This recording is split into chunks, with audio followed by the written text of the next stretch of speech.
Alright guys, I'm here at Gotta Ride Bikes and today we're going to be installing a brand new drivetrain on my Intense Recluse.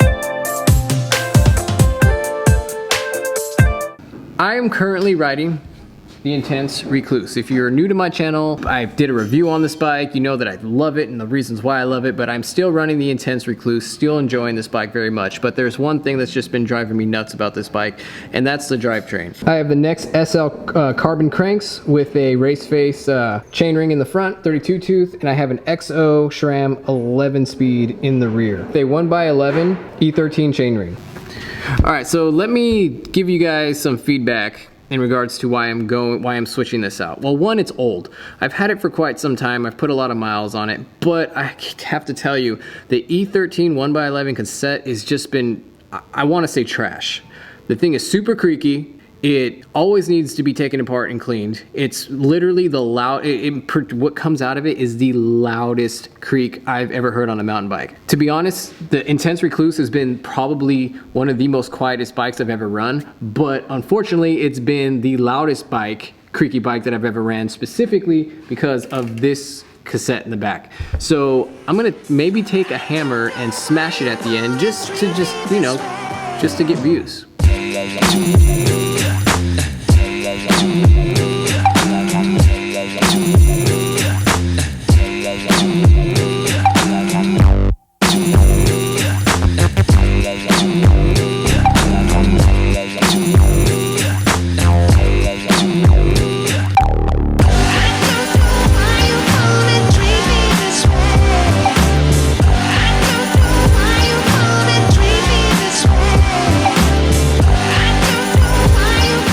By the way, all this stuff was sent in by Worldwide Cyclery, so if you guys want to check the links and get links to any of these products.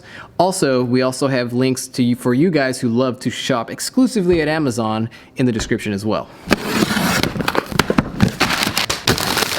Alright guys, so first we got the Sram GX Eagle. Oh my gosh, you guys have no idea how long I've been waiting to open these parts. Like when you're a YouTuber, you can't just get your parts when you order them and open them up and see what's inside. You literally have to wait until you're ready to start filming. So this is just like way overdone for me. Oh, this is totally not the cassette. We have the shifter. What do we got? The derailleur. You know, it's crazy to me that these parts are like as cheap as they are now, because this thing is just built like a tank. It's super nice. Oh, I thought I was gonna have to buy this thing. They sell it like separate for like 10 bucks, and like it helps to like, you know, adjust everything, because this derailleur is kind of hard to adjust without this little tool right here. So make sure you guys are getting this tool when you guys order this. Chain.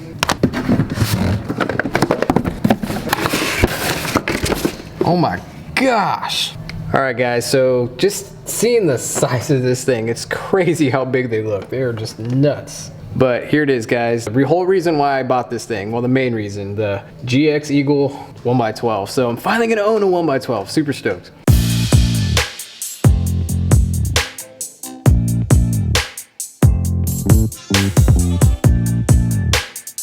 All right guys, so this is Anthony here at Gotta Ride Bikes, and he's the mechanic. And dude, so are you a mountain biker? Like tell us, are you like into mountain bike riding? What's your experience with mountain bike riding? I do road and mountain bike riding. I do cross-country mountain bike. I'm interested in marathon bike races. I actually did not finish the Paladero Canyon mountain bike race last month in Amarillo, Texas. I was sick during the week. It's a long drive, long story, kind of embarrassed about it. All right guys, so what we're gonna do now is we're gonna get installing this stuff, and he's gonna give us some healthy tips, healthy knowledge, so that you guys could gain some knowledge as well. So that's what I always want in these videos, for you guys to learn some good stuff as well. So let's get to it. On SRAM rear derailleurs, you have this cool little lockout mechanism. That way you can kind of have slack in the chain. For some reason they talk about it all the time, but a lot of mechanics don't even know that it's there. So, pro tip. So what are you doing there, sir?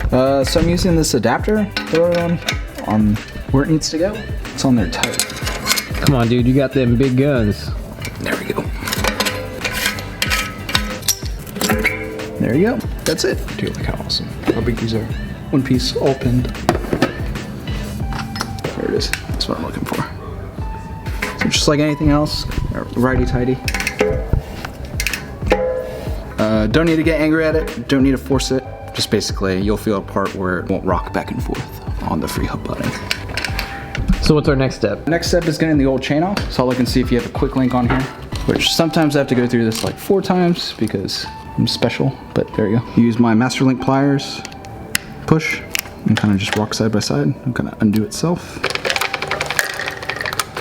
So typically it's 4mm Allen key needed to take off the cable, but this is actually a Torx. So T25, I'm just taking off this cable. Could have cut it as well, but I'll still probably cut it right there anyway.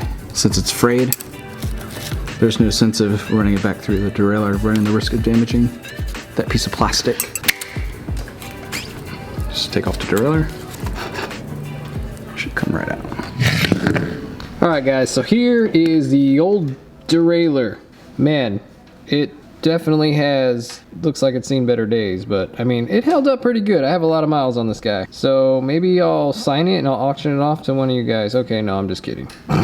Suckers. So it's 12-speed Sram GX shifter. Basically, the difference between this and like the XO and the XX1 shifter, it doesn't have any carbon bits on it. It's all plastic, and you can't really adjust the angle of the shifters, but it's still your best bang for the buck. It's really lightweight for a 12-speed shifter. Basically, dollar for dollar, this is what I would go with. So first I'm gonna run the derailleur cable. Yes. Right, now I'm gonna run the derailleur cable through the housing. Like I said, it's going through nice and smooth. Any second, it should pop out the back of the bike. Oh, there it is. That's the stuff. So basically, I'm just gonna clamp it down. That way it doesn't move around while I'm trying to adjust your gears. And there you go. Here's your 12-speed Sram GX rear derailleur. Basically, the difference between this and like the steps up are gonna be the XO1 is gonna have a carbon cage on the front. XX1 is gonna have a carbon cage in the back, where this is stamped steel in the back and aluminum in the front. All right, so just like when you're taking off a wheel on a Sram system, you still got that lockout. So when you're putting on that derailleur, it's also gonna help you just to get stuff out of the way. So I'm gonna route this cable where the derailleur cable goes through. It's a little tight fit. Bend the end of the cable just to give it some shape so it doesn't go straight into the edge of that circle, but then it also helps when you're routing internal cables as well to do that. It'll be easier for it to hook in. So on the Eagle, they switched to using an Allen key for your derailleur cable as opposed to the XO1 that used a T25 Torx. And then just pull it hand tight.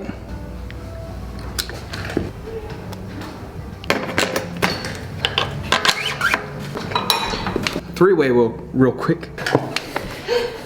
Here's your Sram GX 12-speed chain.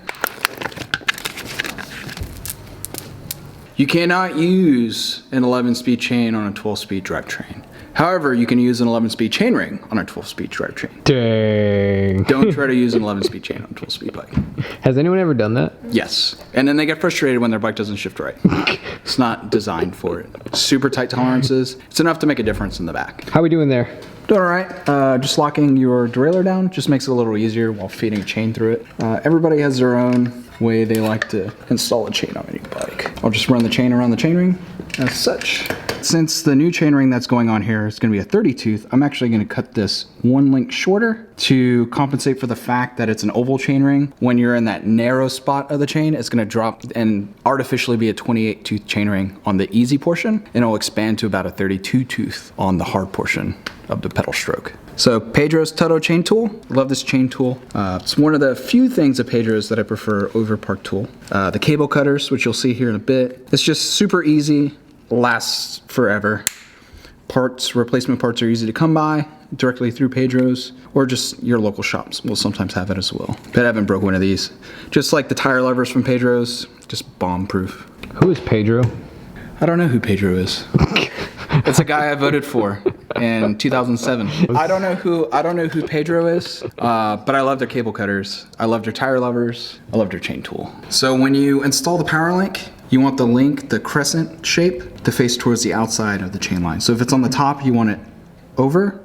If it's on the bottom, you want it under. That way, when it goes around the sprockets basically your chainring in the front, the sprocket of the cassette, and the jockey wheels on your derailleur, it's gonna roll around them. It's not gonna roll against it. Park Tool Masterlink pliers.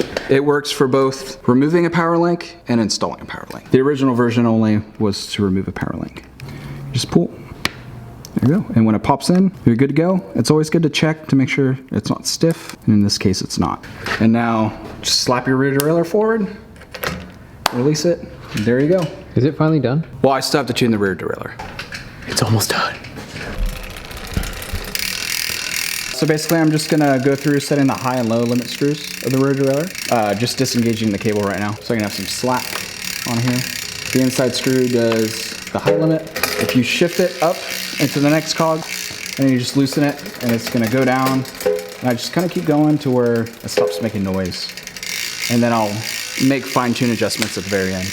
To do your low limit screw, it's gonna be the outside screw right here.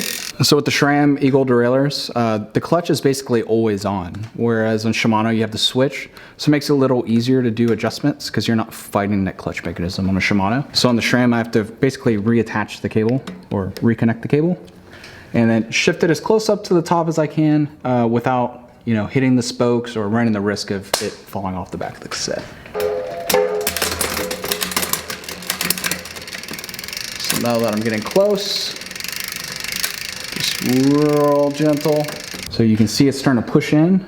And so as I'm pushing that in, it's gonna push the chain down the cassette. So I'm gonna back out a little bit. And what you're looking for is it to be perfectly in line with that 50-tooth cog and the jockey wheel. I'm gonna have to get in between you and the cassette. Looks about right. And just make sure it doesn't drop the chain. So right now it seems like a little overly eager to go down. So add a little tension to your shift cable. So assist it to go up the cassette a little bit. That was a little too much. Just went up 2. Now I'm gonna set your B-limit screw. So there's a couple ways of doing the B-limit screw. The way I do it is pretty unorthodox, but it gets it pretty close to the way Sram does it. Sram has this nifty little gauge, which would be easier to use if Tony wasn't actually holding the camera right now. Because basically I can slip it onto the jockey wheel, and then I can use that to see how far away that jockey wheel needs to be away from that biggest cog on the cassette. But since he's holding the camera, I can't really set the sag that way.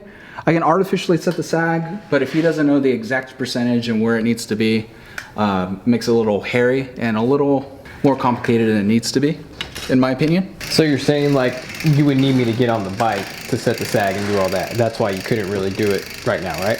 Correct. Okay, cool. So I'm gonna get on the bike and we're gonna set that, we're gonna do it right. So the way I would set it up without a rider on the bike and without setting the bike on the ground and setting the sag to 20%, 30%, because that's all frame dependent, I would shift down 5 times, because one full sweep will get you back into the big ring.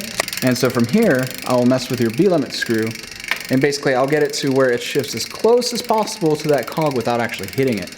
And for me, when you sit on the bike, you set the sag, it's actually gonna extend your chain line out a little bit, and it's basically gonna create a little more space. So basically your derailleur is gonna do one of these when you sit on the bike, so it's gonna make room for actually the chain going up into that big ring. And when your B line is set correct, and your chain and your jockey wheel set the correct distance away from the cassette, it's gonna shift a lot smoother. A lot of people are really afraid of having it up close. You see it on road bikes, people run a really tight cluster, and for some reason they're scared of having that jockey wheel so close to it, and they complain about rough shifting. But then when you basically take all that tension out of the B-limit screw, pushes that derailleur up against the cassette, and it makes shifting a lot smoother. 1, 2, 3, 4, 5. And this seems to be about as close as I can get without hitting that sprocket. If I do it real slow, the chain will kind of bind, but that's kind of normal if you're doing it that slow. But when you're actually doing it at speed like you should while riding, not necessarily pedal cadence wise, but actually through the shifter, it's not binding, it's not catching. All right, guys, I am super stoked to have the Sram GX on my bike. I've never owned a 1x12 yet, so it's like kind of now stepping into the modern mountain bike world, it feels like. I felt like I was on that old 1x11. Like, who runs a 1x11 anymore? So I'm on the 1x12. So guys, let's get out on the trail and I'll share with you some thoughts and give you my first impressions. Let's go. All right, guys, so what we're gonna be doing right now is I'm going to be basically testing out my new Sram GX Eagle Drivetrain.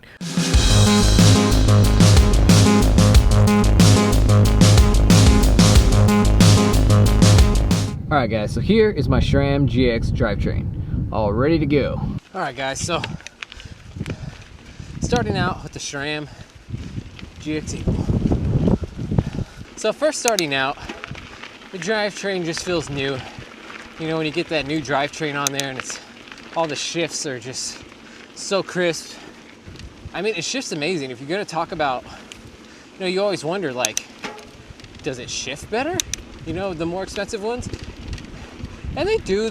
You can notice higher end shifters and what they feel like, but not enough to where I'm ever gonna even notice, or a rider like me is ever gonna notice. I don't know chain ring, how many teeth I have had on my 1x11. And I don't know how many teeth I have on this 1x12. I just don't.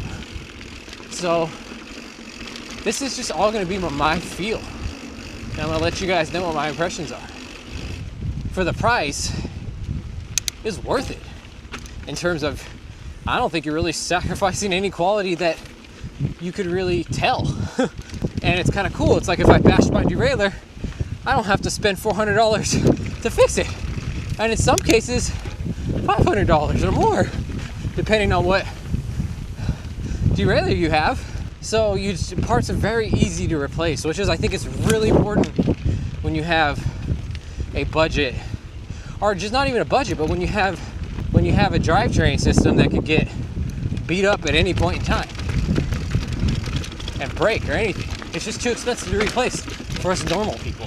So Sram GX for me is my new drivetrain. I know they came out with the Sram, I think they call it NX, which is like $300 for the whole thing. I'll have to try that, but I think $500 is a good place for me to stay in my budget. Like, not that I could spend $500, but that if I broke a derailleur, I could replace a GX derailleur if I had to.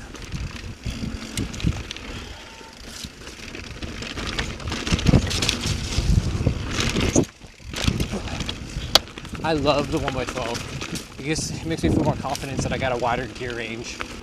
But to be honest, I had a guy one time switch. Oh, here we go. Here we go. Get some little climbing action going. There was a guy I knew, and he had decided to go to the Eagle because he had a few bad days on the trail. Like as if that was gonna heal it, you know? And it didn't. Nothing's gonna replace good fitness. It's not a cure-all. If you're looking for a quick fix, electric bike is the way to go.